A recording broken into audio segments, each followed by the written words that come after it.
Este louvor que foi cantado agora, ele é um louvor que retrata muitas vezes, aquilo que passamos. Existem muitos momentos na nossa vida que talvez nós clamamos a Deus, e parece que Deus ele não está ouvindo o nosso clamor. Talvez quando Pedro ele começa a caminhar por cima das águas, e ele está olhando para o lado certo, ele está olhando para Jesus.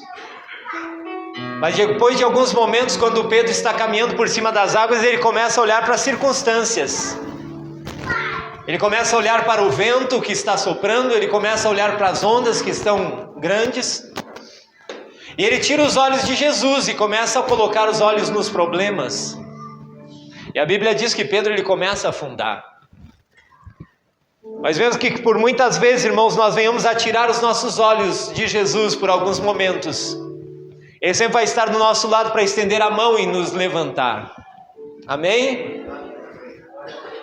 O texto que o Maico trouxe aqui para o momento de oferta é um texto que também estava aqui no meu estudo, né? Um homem que encontra um tesouro em um território, e depois de ter encontrado, ele retorna, vende tudo o que tem e volta para comprar. Jesus, irmãos, ele teve uma experiência humana ao nascer de Maria, ao crescer. E quando muitos olhavam para alguns homens e não dava nada por eles, Jesus olhou e viu dentro de você um tesouro. Jesus olhou e viu dentro de você alguém que vale a pena. A Bíblia diz que lá no livro de Filipenses, que mesmo sendo Deus, ele se esvazia de si próprio e ele desce. Ou seja, ele vende tudo o que ele tem, toda a sua glória, ele entrega. E ele desce para com o seu próprio sangue comprar a mim e a você. Não tinha como ele pegar e nos levar para o céu. Ele precisava descer e comprar você, para te dar esse direito de ir com ele. Por isso Jesus fez o que fez. Existe um tesouro dentro de cada um de nós, e Cristo ele vê isso em você. O grande problema é que muitas vezes nós estamos enxergando errado. E o texto que eu quero usar como base para essa minha mensagem é João capítulo 12, versículo 23 e 24. João capítulo 12, 23 e 24. Diz a palavra do Senhor: respondeu-lhe Jesus: é chegada a hora de ser glorificado o Filho do Homem. Em verdade vos digo, se o grão de trigo cair na terra e não morrer, fica ele só, mas se morrer, produz muito fruto. Aleluia!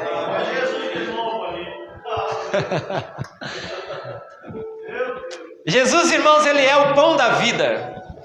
A palavra de Deus diz que aquele que tem fome, o próprio Cristo disse: aquele que tem fome, vem a mim e coma. E se você tiver sede, vem a mim e beba da água da vida. Ontem, quando nós estávamos conversando aqui com os irmãos que vão estar se batizando, os irmãos que são candidatos ao batismo, nós falamos um pouco sobre algumas festas judaicas, algumas festas que já se cumpriram. A festa da Páscoa já é uma festa que já foi cumprida em Cristo.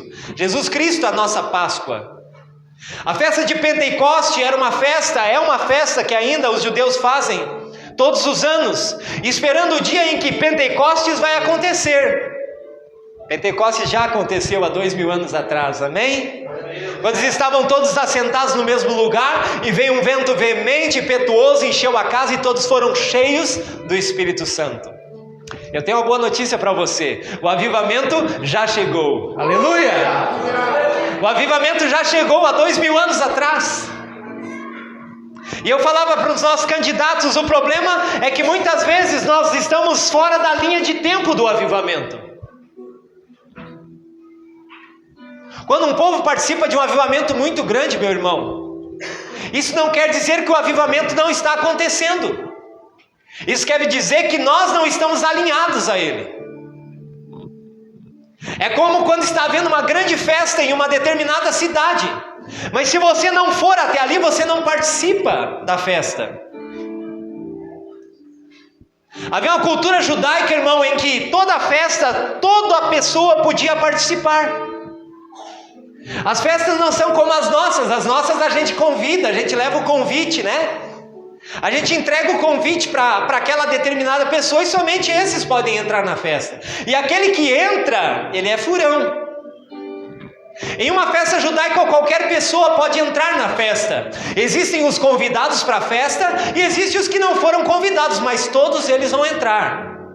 Qual é a diferença, pastor? A diferença é que os convidados têm direito a sentar na mesa. E os que não foram convidados precisam ficar escorados na parede, esperando o convite. Se o anfitrião da festa quiser convidar para sentar na mesa, ele pode ainda. Caso contrário, você vai ver a festa, mas você não vai participar da festa. Existem muitas pessoas que por muito tempo eles enxergam a festa, mas eles não participam da festa. Pessoas têm medo de receber a Cristo Jesus. E quando você não recebe o pão da vida, você pode até entrar na festa, mas você não pode participar da festa. Existem pessoas que são amigos da igreja. Você conhece algum amigo da igreja? Homens e mulheres que vivem a vida toda vindo na igreja, mas não tomam uma decisão diante de Deus, de seguir a Cristo, de viver a vida em santidade, de fazer parte do corpo místico de Cristo Jesus. São amigos da igreja, participam das festas da igreja, mas estão somente escorados na festa, não estão participando da mesa. A Santa Ceia é a mesa do Senhor. E por muito tempo, irmãos, muitas pessoas vinham à festa, mas por não terem sido convidadas para a festa, não podiam sentar na mesa. Eu vim de uma linha como essa, Meu pai foi pastor há muito tempo, e nas nossas igrejas, o culto de Santa Ceia era um culto fechado. O culto de Santa Ceia só entrava aquele que era membro da igreja. Se você não fosse membro, se você não fosse batizado, não podia participar da festa.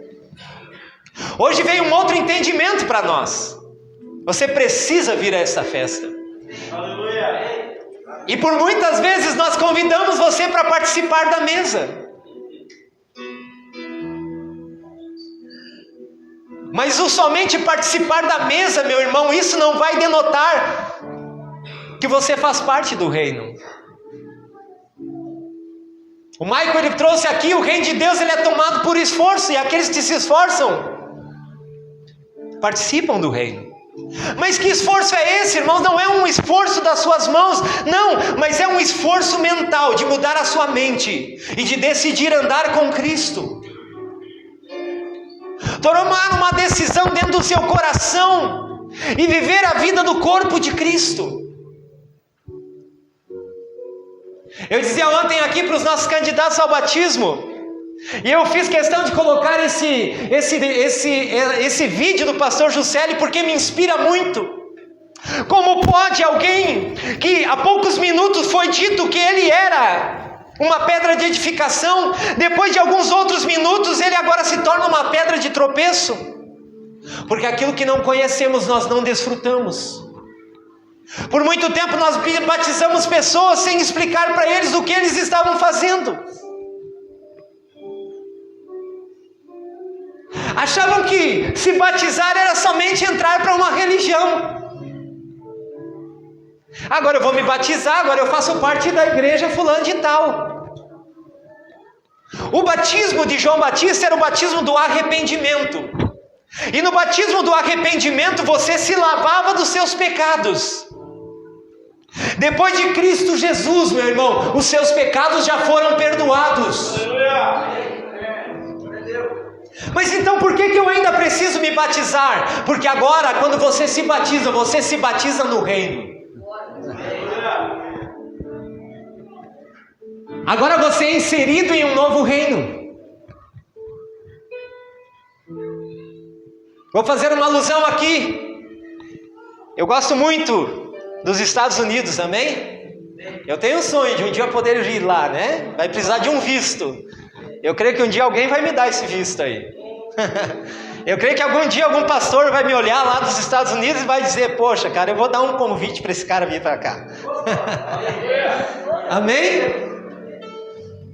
Ele vai ter que entender um pouquinho de gaúcho, né? Porque senão o negócio vai ficar complicado. Como é que ele vai traduzir o bar, o tchê? Vai ficar complicado de traduzir. Amém? Mas a gente faz uma alusão, já pensou? Eu chego lá nos Estados Unidos e eu vou e digo assim: eu gostaria muito de ser um cidadão dos Estados Unidos da América. E o homem de lá vai dizer para mim: olha, o negócio é o seguinte, vai precisar de algumas burocracias, vai precisar de um green card, né? Vai precisar de algumas coisas aí para você poder fazer. Você talvez vai ter que se casar com uma mulher daqui dos Estados Unidos. Eu digo: não, mas eu já sou casado, não posso me casar de novo. Ah, mas então é necessário uma coisa. O quê? Você precisa morrer e nascer aqui nos Estados Unidos. Aí você vai se tornar um cidadão americano. Esse é o simbolismo do batismo, irmãos.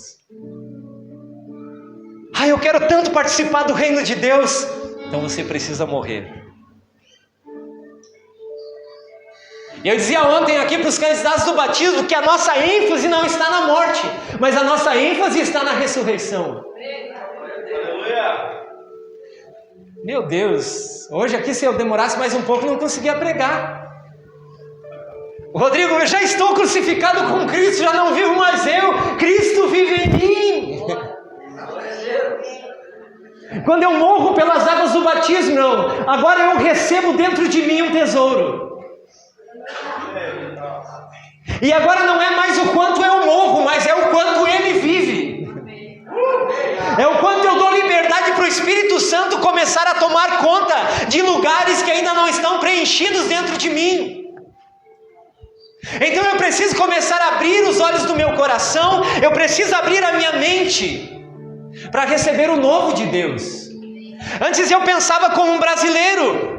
Se eu for para os Estados Unidos, eu preciso ter a mentalidade de um americano, senão eu não posso desfrutar daquilo que existe lá.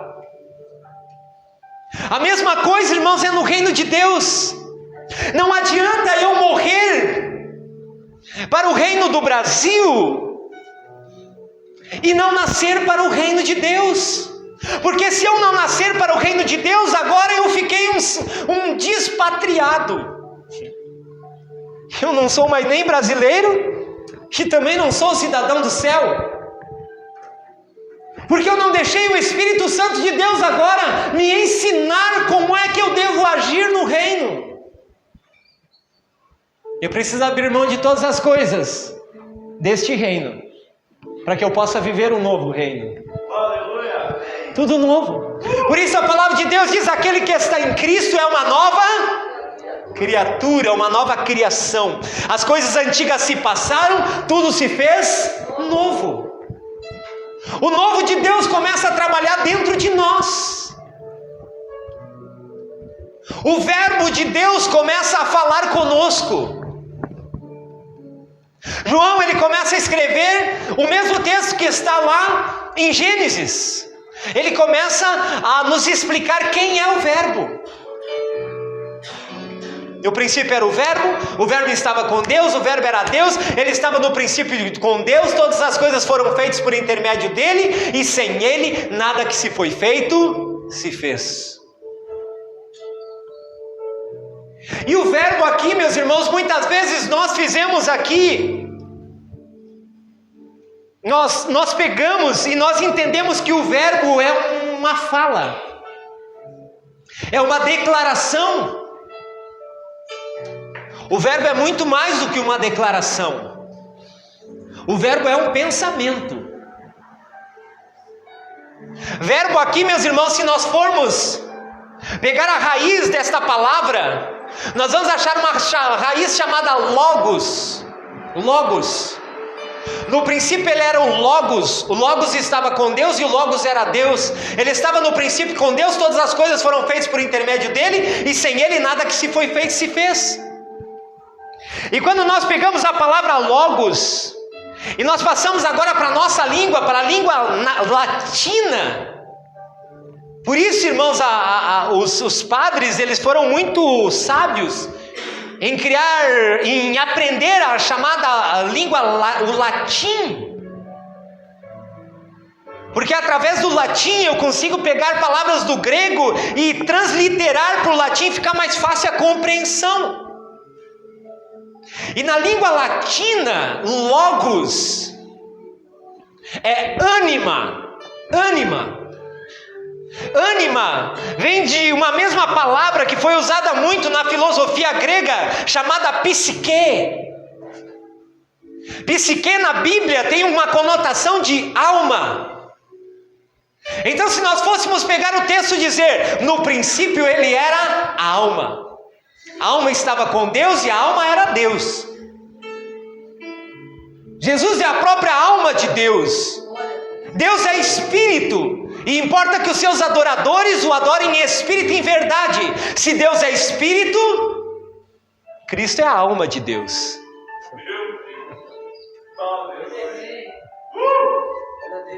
Quando Jesus, ele chega e ele pega na mão de Pedro, ele diz, tenha bom ânimo. Tenha bom ânimo. E ânimo também tem uma conotação grega da palavra metanoia. Pedro, tem uma mudança de mente, você pode caminhar por cima das águas. Por isso ele olha para Pedro e diz, tem bom ânimo, Pedro.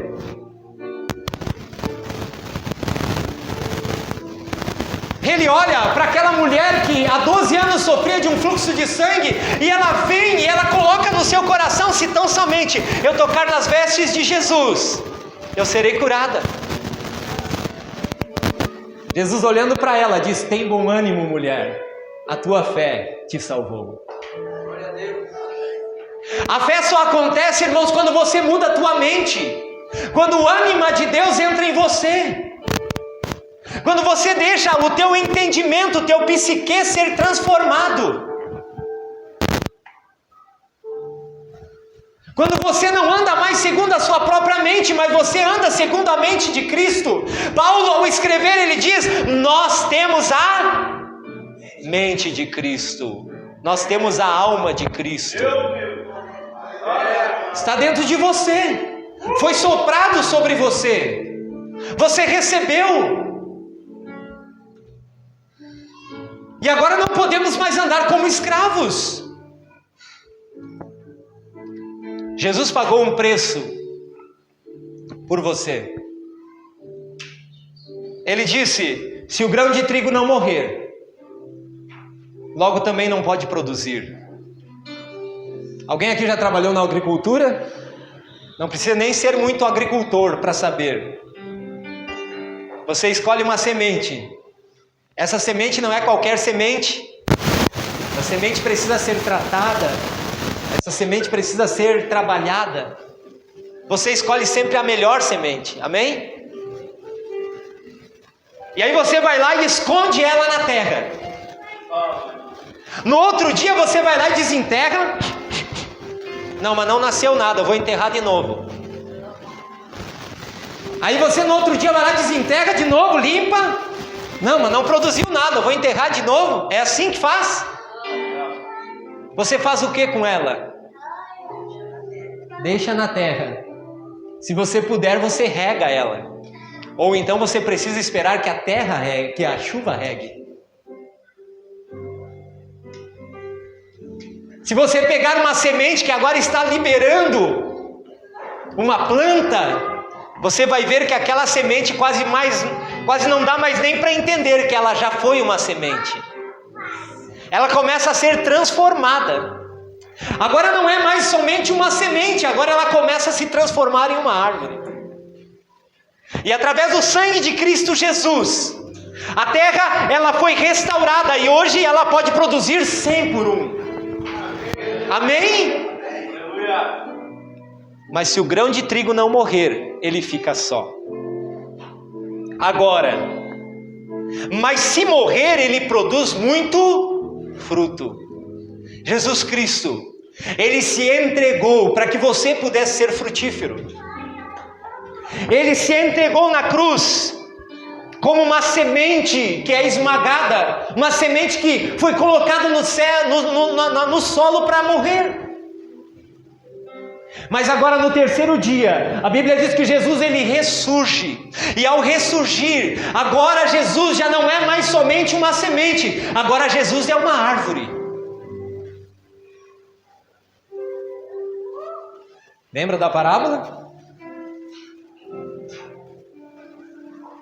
Deus é o jardineiro, Jesus é a árvore, nós somos os ramos. Deus é o jardineiro, Jesus é a árvore e nós somos os ramos. E todo aquele que está enxertado em Cristo Jesus, agora ele produz. Diga para o irmão que está do teu lado, Cristo ele espera uma produtividade tua.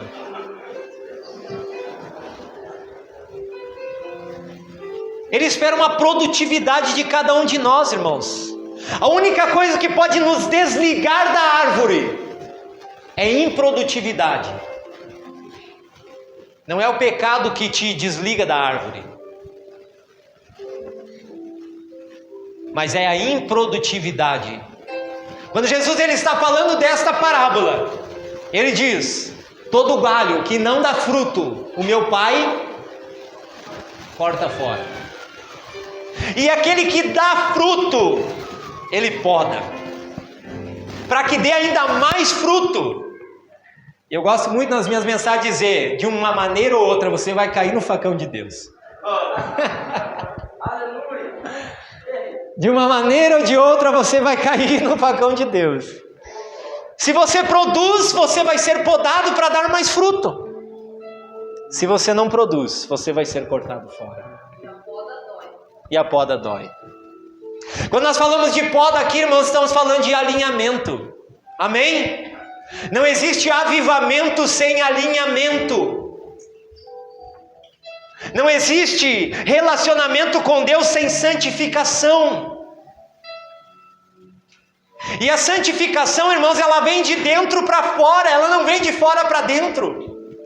Santificação não é um estereótipo, não é algo que as pessoas enxergam, não. Santificação é algo que está dentro de você, é um processo que começa dentro de você. Em Êxodo, e eu acho que também está no livro de Números, Moisés ele manda 12 espias para entrar lá na terra de Jericó, para dar uma olhada na terra. E a Bíblia diz que 10 daqueles ele vem dizendo: olha, não tem jeito. Não tem jeito. Os muros são edificados até o céu. Eles olhando para nós, nós parecíamos gafanhotos. É uma terra de gigantes. É uma terra que não pode ser conquistada. E a Bíblia diz que caiu o ânimo. Olha aí, ó. Caiu o ânimo de dentro deles. Eles perderam o ânimo. E eles disseram: Moisés nos tirou do Egito para nós virmos morrer no deserto. E Deus disse: é isso que vocês querem? É isso que vocês vão ter. Vocês acham que eu não sou fiel com a minha palavra? Muitas vezes nós estamos na mesma situação. Achamos que Deus nos tirou do Egito para nós irmos morrer dentro da igreja. Mas lá no Egito eu tinha o baile, né? Não, irmãos, aqui dentro da igreja você pode pular, pode dançar. Não fique com saudade do baile, não. Pule, cante, dance. Exalte o nome daquele que vive, daquele que te deu vida. Torne a ter ânimo. O ânimo não pode estar longe de você. A ânima de Deus precisa estar dentro de você. arrependimento, é um novo tempo. É um tempo de cantar, é um tempo de dançar, é um tempo de exaltar aquele que vive. Mas esse ânimo não pode sair de dentro de nós. Esta alegria é a nossa força. Esta alegria é a nossa força. Sem esta alegria, Cristo Jesus, nós não temos força. E Satanás sabe disso.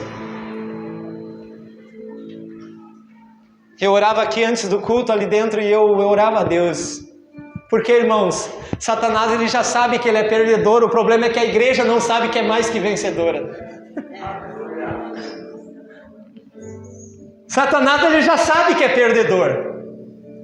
Mas a igreja muitas vezes não sabe que é vencedora. E não é só vencedora, é mais do que vencedora. E eu não estou aqui, irmãos, amaciando o ego de ninguém. Você sabe que eu não sou disso. Eu estou trazendo o que a palavra de Deus fala sobre você. Eles voltam com aquele relato é um relato, irmãos, que traz amargura, é um relato que traz desesperança, é um relato que traz contenda no meio deles. E se levanta dois homens, Josué e Caleb, e diz: não, o Senhor disse que vai nos dar, Ele vai nos dar. Tem bom ânimo, Ele vai nos dar. Mas o povo não creu. 38 anos Josué e Caleb andando em círculo junto com aquele povo, porque o povo não creu. E um dia eu preguei aqui e eu disse para vocês: eu não tenho a paciência de ficar 38 anos caminhando com vocês. Eu já estou com quase 40, irmão. Se eu tiver que caminhar mais 38 anos com os que não crerem, eu estou perdido, irmão. Precisamos crer, precisamos ter bom ânimo. Quando chegamos em Josué capítulo 2, aí então, meus irmãos, aí sim, aí cara, meu Deus, aí eu fico assim, mais chocado, porque Deus não precisa usar o governador do lugar, Deus não precisa usar o prefeito da cidade, Deus precisa usar uma prostituta, para dizer para eles quem eles são. Diga para o irmão que está do teu lado: não espere uma prostituta dizer quem você é. Meu Deus! Aleluia! Josué capítulo 2 agora, Josué disse: a estratégia precisa ser outra. Antes eram 12, agora só vai 2. Manda 2 espias. E esses 2 espias eles entram na casa de Raabe, a prostituta da cidade. E a Bíblia diz que Raabe esconde eles em cima de algumas canas de linho. E quando chegam os homens da cidade mandado pelo rei, a Raabe diz assim: não, eles tiveram sim. Teve 2 homens aqui em casa, mas eles já foram embora. Saíram aqui, e quando se fechou a porta da cidade, e eu acho que eles foram aqui pelo Vale do Jordão. Vão por aí que vocês vão encontrar eles.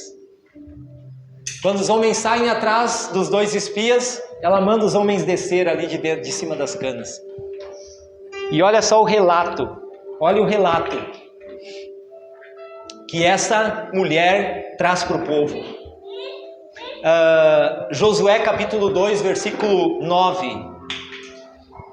Vamos ler no telão para vocês verem que é verdade aquilo que eu estou dizendo. Amém? E lhes disse: sei que o Senhor lhe deu esta terra. Vocês nos causaram um medo terrível. 38 anos os caras estavam chorando lá dentro de Jericó, porque sabia que um dia eles iam entrar. Enquanto o povo de Israel estava andando em círculo lá fora com medo de entrar. Vocês nos causaram um medo terrível, e todos os habitantes desta terra estão apavorados por causa de vocês. Próximo texto. Pois temos ouvido como o Senhor secou as águas do Mar Vermelho perante vocês quando saíram do Egito, e o que vocês fizeram a leste do Jordão com Seol e Og, os 2 reis amorreus que aniquilaram. Quando soubemos disso, o povo desanimou-se completamente, e por causa de vocês, todos perderam a coragem. Pois o Senhor, o seu Deus, é Deus em cima do céu e embaixo da terra.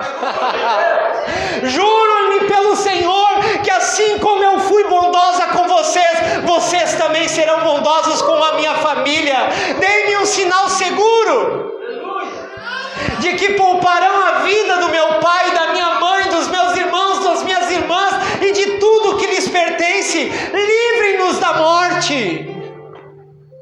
Assim nossas vidas pela de vocês, os homens lhe garantiram: se vocês não contarem o que estamos fazendo, nós a trataremos com bondade, fidelidade, quanto o Senhor nos der esta terra.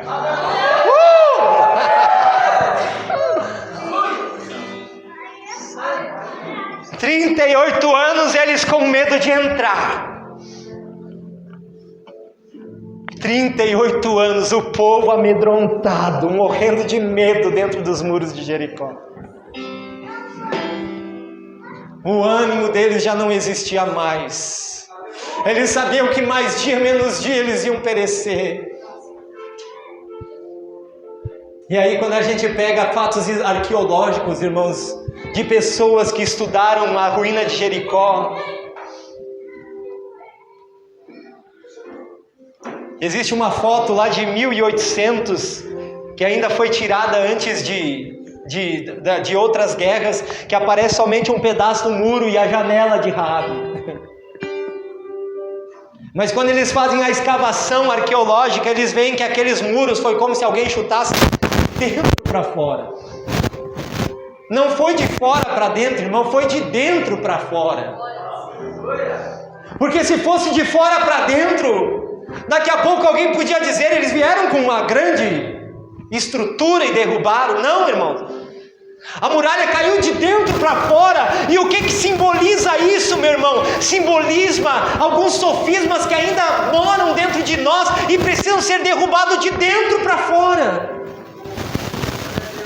Existe ainda algumas fortalezas, irmãos, em nós que precisam ser derrubados. Alguns entendimentos que nós ainda não conseguimos conquistar porque não entendemos. Aquilo que o pastor Juscelio falou aqui, aquilo que nós não entendemos, o diabo nos usa. Satanás, ele só tem uma única arma, irmãos, e essa arma se chama mentira. Essa arma se chama mentira. O grande problema é que às vezes nós cremos na mentira de Satanás, em vez de crermos na verdade que Deus fala sobre nós. E aí quando Deus fala com Josué, ele diz: sede forte e corajoso, tem bom ânimo. Os pensamentos de Deus precisam ocupar lugar na nossa mente, irmãos. Deus, ele falando para o profeta, ele disse: eu sei que pensamentos eu tenho de vocês, pensamentos de paz e não de mal, para dar para vocês o fim que vocês desejam. E outra vez vireis e clamareis ao Senhor, buscar-me-ei e me acharei quando me buscares de todo o vosso coração. Serei achado de vós, diz o Senhor. Achar o Senhor, irmãos, depende de uma mudança mental, de escravo para filho. Existe uma parábola que fala de você. Existe uma parábola que fala sobre mim. Essa parábola é a parábola do filho pródigo. A Bíblia diz que existia um filho mais velho e existia um filho mais moço. E o filho mais moço, ele pede os bens e ele sai. E a Bíblia diz que ele gasta dissolutamente. Mas um dia ele olha e ele diz: começa uma grande problema, uma grande seca naquele lugar, um tempo de desemprego, e a Bíblia diz que ele queria fartar-se com as alfarrobas que era dada para os porcos comer, até que um dia ele cai em si, e ele diz: voltar-me-ei, irei para o meu pai, e direi a ele: pequei contra Deus e contra ti, não sou mais digno de ser chamado teu filho. Mas me faça como um desses jornaleiros, um desses empregados que trabalha como diarista da sua casa. E ele volta para casa já com este pensamento na sua mente, pensando em chegar até Deus e Deus o receber como um trabalhador, como um servo. Mas a Bíblia diz que quando o pai ele está olhando de longe, ele enxerga o seu filho. Deus, irmãos, ele está olhando de longe. Assim como Astraxerxes ficava olhando, sentado na porta do palácio, esperando Esther entrar na sua presença.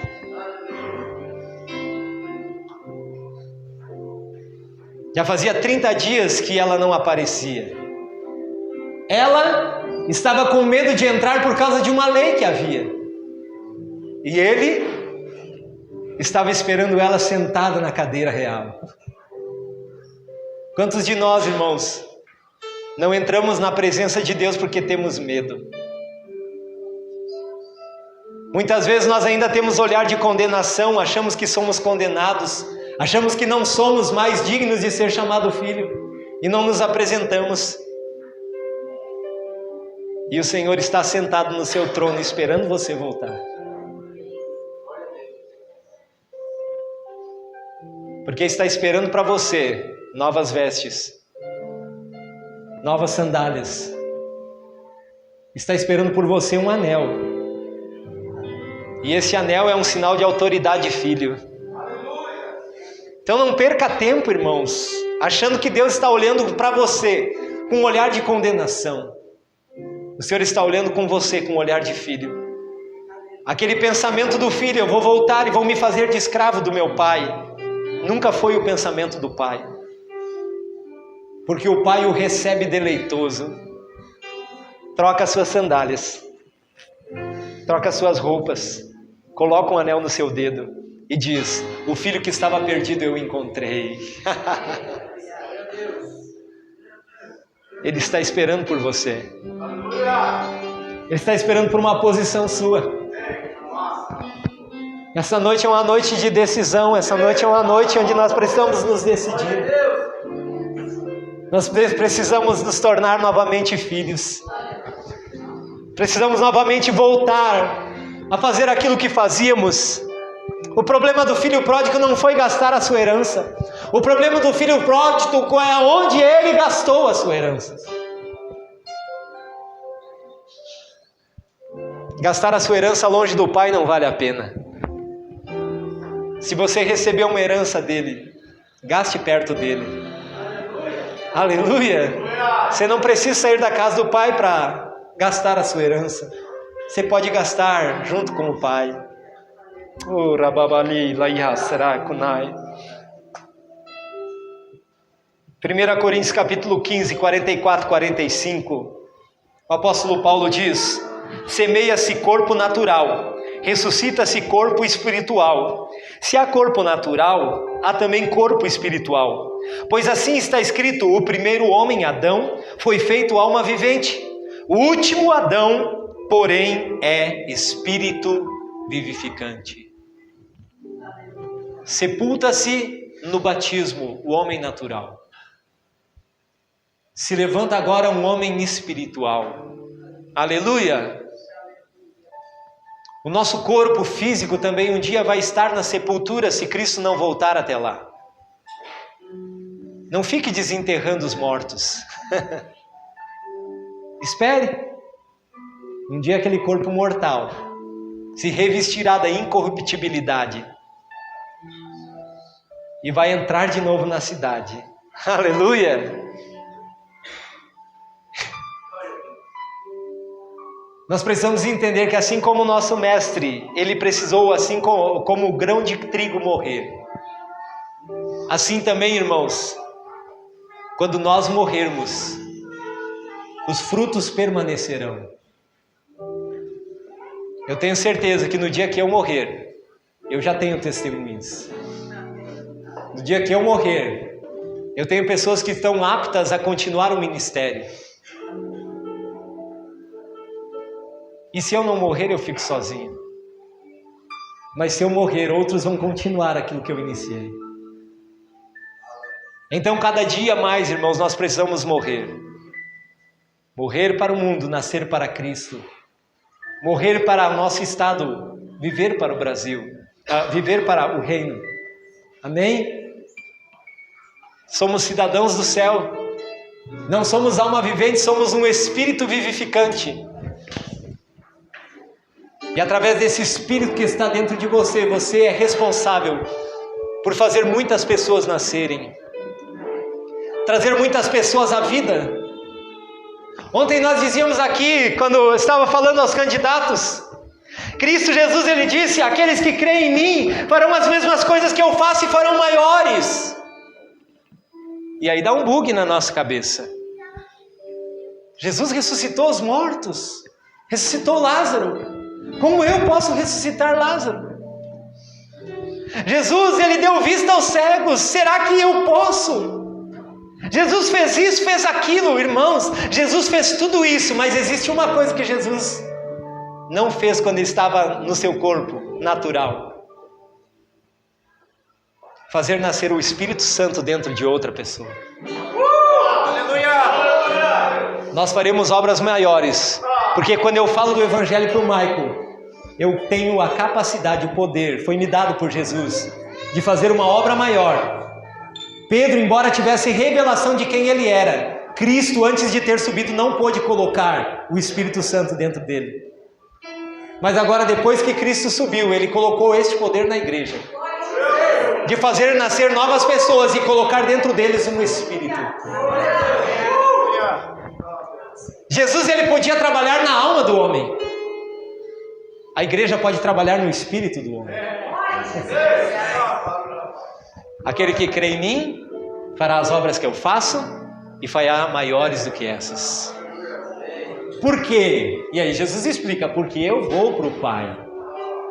E Jesus disse: se eu não for para o Pai, ele não pode vir. Aqui está o segredo. Se eu não for, ele não pode vir. Mas quem é ele? É o tesouro que vai ser plantado na boa terra. É o tesouro, é a semente que será colocada dentro deste vaso de barro, para que você possa viver o extraordinário de Deus. Este ano nós temos falado do ilimitado de Deus, e eu creio que para muitos que ainda não viveram o ilimitado, ainda é tempo de viver. Ainda é tempo de viver. Ainda não terminou esse ano. Amém? Talvez ano que vem venha um novo tempo, uma nova estação, mas que nós possamos nos posicionar nessa estação que estamos vivendo e viver o ilimitado de Deus na nossa vida. Ilimitado na palavra, ilimitado no Espírito, ilimitado na graça, ilimitado na bênção. E por que não ilimitado na vitória? Amém? Cristo Jesus conquistou tudo isso para você e para mim. Amém? Que nós possamos nos posicionar, possamos mudar a nossa mente e possamos começar a entender aquilo que nós ainda não entendemos. Ontem nós estávamos aqui com um grupo dos irmãos do batismo e tinham outros que já se batizaram, mas estavam aqui. Se você quiser participar, pode vir. Amém? Eu tenho certeza que Deus vai fazer coisas extraordinárias nesses dias. Você não desfruta daquilo que você não conhece, irmãos. Então conheça Jesus. Diga para o irmão que está do teu lado: só quando você o conhecer, você vai ver o quão extraordinário ele é. E não é conhecer de uma maneira religiosa, irmão, é conhecer quem ele é. Através de você, dentro de você. O processo de santificação não depende de você. O Rodrigo disse: é o Espírito Santo em você, através de você, mas sem a sua ajuda. Não tente ajudar o Espírito Santo. Somente deixe que ele molde você. O fruto do Espírito já está dentro de você, mas você precisa acessar este fruto. Os dons espirituais já estão em você, mas você só vai usar a fim proveitoso. Só existe uma maneira de eu desfrutar dos dons espirituais: usando eles. Amém? Ah, pastor, eu acho que eu não recebi nenhum dom. Impossível. No kit salvação já vem os dons, amém? No kit salvação você já recebeu os dons. Mas agora busque os melhores dons, a manifestação do dom. A diferença está em manifestar os dons, não em tê-los. E ele só se manifesta quando você acha um fim proveitoso para ele. Faça isso, amém? Vamos nos pôr em pé. Haset vemet, graça e verdade foram dadas por Jesus, amém? João capítulo 1, versículo 17, diz: a lei veio através de Moisés. Haset vemet, graça e verdade vieram através de Jesus.